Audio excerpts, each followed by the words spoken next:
بسم الله الرحمن الرحيم. Абдулла ибн Умар, Аллах Таала алейкөнүн разы болсун.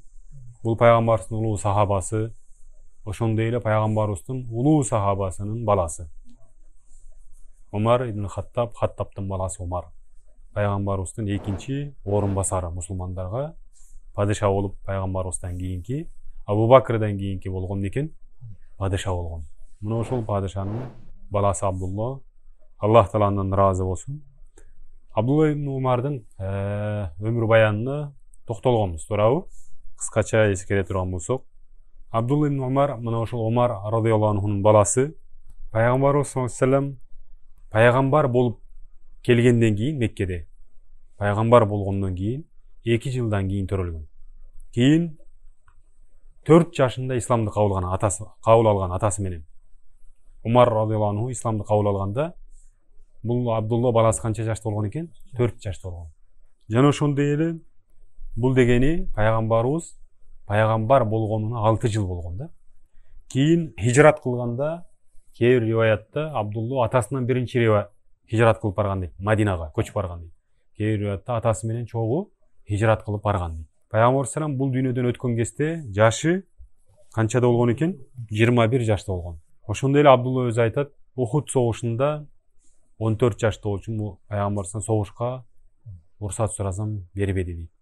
Кийин Хандак согушунда 15 жашта элем уруксат сурасам согушка уруксат берди.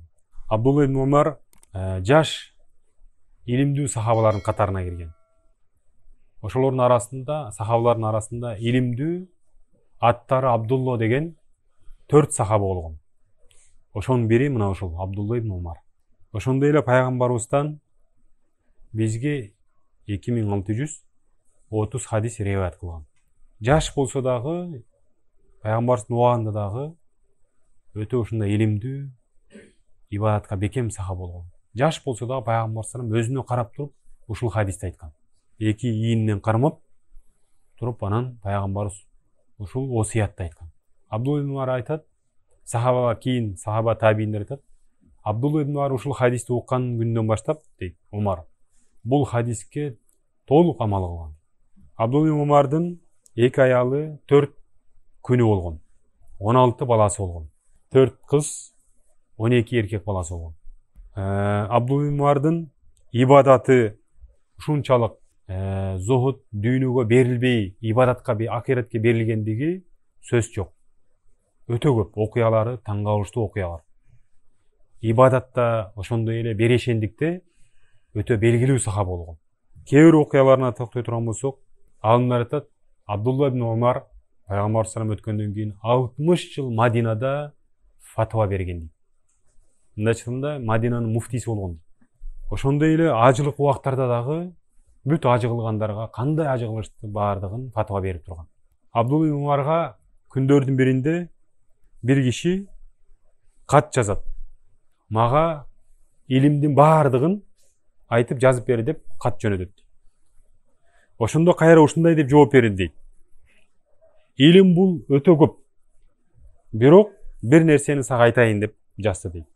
Сен эртең Аллах Тааланын алдына барганда, мойнуңда бир мусулмандын каны жок болуп барам десең, курсагыңда бирөөнүн мал мүлкү акысын жеп алганың жок барам десең дейт. Анда ушул нерсени кыл дейт. Адамдардын ар намысынан тилиңди тый деп. Жана жамаат менен бекем бол, эгер ушул колуңан келсе дейт. Илимдин баардыгын айт дегенде ушуну айтты да. Илим өтө көп, бирок колуңан келсе ушул нерсени кыл деди. Тилиңди адамдардын абийиринен, ар намысынан тый, анан жамаат менен бекем болгонго аракет кыл деди. Эгер ушул экөөнү кыла алсаң, анда кыл деп айтты. Ошондой эле өтө көп фатва берген белгилүү алымда сахабалар бар. Баардыгы эле фатва бере берген эмес илим. Мына ошол сахабалардын арасынан Абдулла ибн Умар ошол катарга кирет. Өтө көп адамдарга илим таркаткан, илим үйрөткөн, фатва берген сахабалардын катарына кирет. Анан Абдулла ибн Умарда башка сахабалардан өзгөчөлүгү болгон да. Башка сахабалардан дагы бир өзгөчөлүгү бар да. Бул пайгамбарыбызды ушундай катуу ээрчиген. Мындай чаттан кетип баратканда бир жерден кетип барат, бир дарактан өтүп баратса да башын эңкейткен да. Анын сураган, сен эмнеге эңкейдиң, башың тийбейт деле го десе, пайгамбарыбыз ушул жерден кетип баратканда мен көргөм, ушул жерден башын эңкейтип өткөн. А эми пайгамбарыбыз баш тийейин деп калган да, ошон үчүн эңкейген. Ошону өзүнүкү тийбесе да кылган. Бир үйгө эшикке кирип баратканда дагы эңкейип туруп кирген.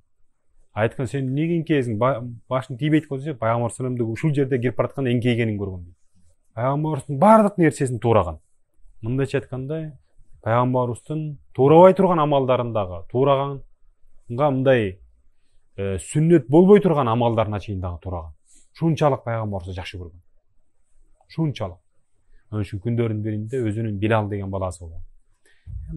Сахабалар кеткенден, пайгамбарыбыз өткөн, чоң сахабалар өткөндөн кийин хадисте айтат да, пайгамбарыбыз салам айткан, аялдардын жамаатка барбай эң окуган намазы өзүнүн үйүндө окуганы жакшы. Эгер бирок жамаатка барам десе, анда тыйбагыла деген да, тоспогула деген. Десе, Абдулланын баласы, өзүнүн баласы.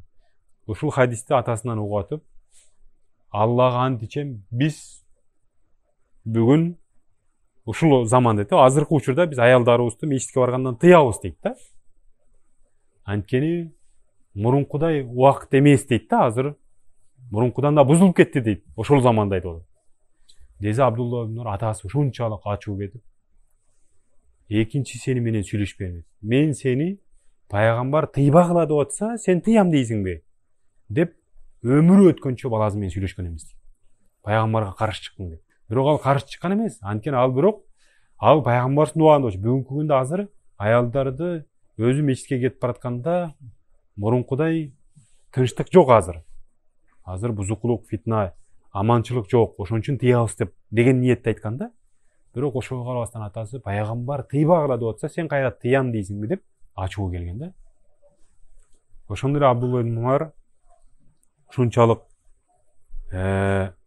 ибадатта бекем болгон, өзүнүн Нафия деген кызматчысы болгон, кулу болгон. Ошол айтат, Абдулланын келип сурашканда, Абдулла ибн Умардын ибадаты кандай? Ал анткени дайыма көрөт дегенде, сураганда, силер анын ибадатын аткара албайсыңар деген да. Дегенде, жок, айт кандай дегенде, ал анын ибадаты даарат менен Куран деген да. Мынасына даарат алганга гана чыгат, болду, калган убакта Куран менен өткөрөт деген. Ошондой эле түнү менен намаз окуп чыгат деген. Түнү менен намаз окуйт, таң атарга жакында менден сурайт, Нафи, саардык сухур, саардык убак келдиби деп сурайт. Жок, боло элек десем, кайра барып намазын улантат дейт. Дагы сурайт дейт, жок, боло элек. Анан болду десем, саардык багымдатка жакын болгон убак, туурабы? Ошол убак келди дегенимде, анан келип, ошол убакыттан баштап багымдатка чейин зикир кылат дейт. Ошондой эле элдер күн ысыкта уктай турган убак, зохур, пешин менен асырдын убактысы. Ошол убакытты намаз менен өткөрөт эле дейт Абдулла ибн Умар. Ибадатта ушунчалык бекем болгон. Куптан намазына, Айша намазына жамаатка жетишпей калса, эгер жамаат менен окубай калса, ошол түндү түнү менен намаз окуп чыккан. Ошондой эле Абдулла ибн Умар ибадатта дагы бекем, ошондой эле өзү ушул хадиске амал кылган, дүйнөгө берилген эмес эч убакта. Абдулла ибн Умарга күндөрдүн биринде 4000 алтын келет, динар. Муавия падышадан. Аны бир ошол кезде табийин көрүп турат да, келген үйүн көрөт. Анан 4000 дагы бир адам берип таштап кетет дейт. Анан кийин ошол эле күнү бирөө дагы 2000 таштап кетти дейт. 10.000 дейт. Анан баягы адам көргөн да кечинде. Анан эрте менен ал базарга барса, Абдулла ибн Умар бир дирхам деген, бир күмүш да. Бир күмүшкө атына чөп салганга, карызга чөп берип тур деп сурап жүрү дейт да. Баягы таң калат. Анан бияка жеке чыккандан кийин токтотуп, сизден бир нерсе сурасам болобу деп сура дейт. Кече сизге Муавиядан 4000 келген. Бул адамдан 4000 келди. Дагы бир адамдан 2000 келген. А бүгүн таң атпай эрте менен бир дирхамга карыз чөп сурап жүрөсүң. Бул не сыр дегенде, ал ошол кече түнү келген, ошол түнү жок болгон деген, таркалып садакага кеткен. Ошондой эле Нафи айтат, Абдулла ибн Умар ушундай бир чогулушта, ушундай мемеде отурганда, падышадан 30.000 алтын келет, динар, дирхам келет дейт. Ал ошол жерден турбай туруп, тургучакты баардыгын таркатып бүткөн дейт, муктаждарга. Ошондой эле айтат, Абдулла ибн Умар бул дүйнөдөн жашап өттү. Ошол жашап өткөн ömүрүндө 1000ден ашык кулду эркиндикке чыгарган. Сатып алып. 1000ден ашык кулду сатып алып эркиндикке чыгарган. Күндөрдүн биринде Абдулла ибн Умар базарга барып 4 кулду сатып алат. 4 кулду сатып алгандан кийин өзүнүкү болот да. Базарды сатып алат да, базардын ары чыккандан кийин намаз окуса болот, намаз окуйт. Намазга турса, баягы төртөөт уюп туруп калат артына. Окуп намазды окуп бүтөт, бүткөндөн кийин сурайт тигилерден. Ким үчүн намаз окудуңар? Десе Аллах үчүн дейт. Ким үчүн намаз окуган болсоңар, анда ошол үчүн эркинсиңер силер. Эркиндикке чыгарып жүрөт. Дагы ошондо күндөрдүн биринде бир кулду 40 миңге сатып алат. 40 миңге сатып алгандан кийин базардан сатып алып эркинсиң, болду, кете бер дейт да. Кул эмессиң бүгүнкүдөн баштап. Эркиндикке чыгарып жүрсө, баягы келет кайра жаш бала. Эй кожоюн, мени де 40 миңге сатып алдың бир кожоюндан. Мен андан тамак аш ичип курсагым тойгузат элем. Мени эми эркиндикке чыгарып жибердиң. Мен каяка барып мен курсагым тойгузам десең, анда ме деп жашооңду улантып кет деп дагы 40 миң берген да. 40 миңге сатып алып, кайра тиричилигиңди улантып кет деп, кайра колуна 40 миңди карматкан. Күндөрдүн биринде Абдулла ибн Умар өзү ушундай дайыма тамак ичсе, өзү жалгыз ичкен эмес дейт. Ар кимди чакырып келип ичкен дейт да. Ал дасторкон жайса, өзү жалгыз дее тамак ичкен. Ошондой эле дасторкон жазып отурса, талаада бир кой кайтарган койчу көрүп калат. Аны тамакка чакырат. Тамакка чакырып, неметип анан келип тамак ичпейсиң десе, жок, бүгүн орозомун дейт. Десе, кантип катуу ысыкта да кантип орозо кармап атасың десе, бекер күнүмдү өткөрбөй орозо кармайын дедим дейт баягы. Анан сынап айтат да, бир коюң сат дейт да. Мен сатып алам акчага, жакшы акчага сатып алам. Тамак бышырам өзүм. Сен ооз ачар кылып кайра эти менен сыйлайм. Оозуңду ачып тамак кылып берейм. Сат. Эми кожоюн билбейт да, көрбөйт. Десе баягы кой кайтарган эме, кожоюн көрбөйт, а бирок Аллахты кантебиз дейт. Асманга колун көтөрүп, Аллахты кантем, Аллахты кандай кылабыз деп турган бойдон кетип калат да. Десе ушул сөз ушунчалык таасир алат Абдулла ибн Умар. Анан барып Мадинага сыртында болгон да, Мадинага кирип келип, баягы койчуну табып, кимдин койчусу экенин табып, кул да алып. Койчунун өзүн дагы кою менен кошо сатып алып эркиндикке чыгарып берген. Өзүн да сатып алып, коюн да кошо сатып алып, коюн берип өзүнө эркиндикке чыгарып берген. Мына ошол Абдулла ибн Умар ибадатта дагы, илимде, берешендикте өтө алдыңкы сахабалардын бири болгон. Мына ошол Абдулла ибн Умар 80 жаштан ашык жашаган.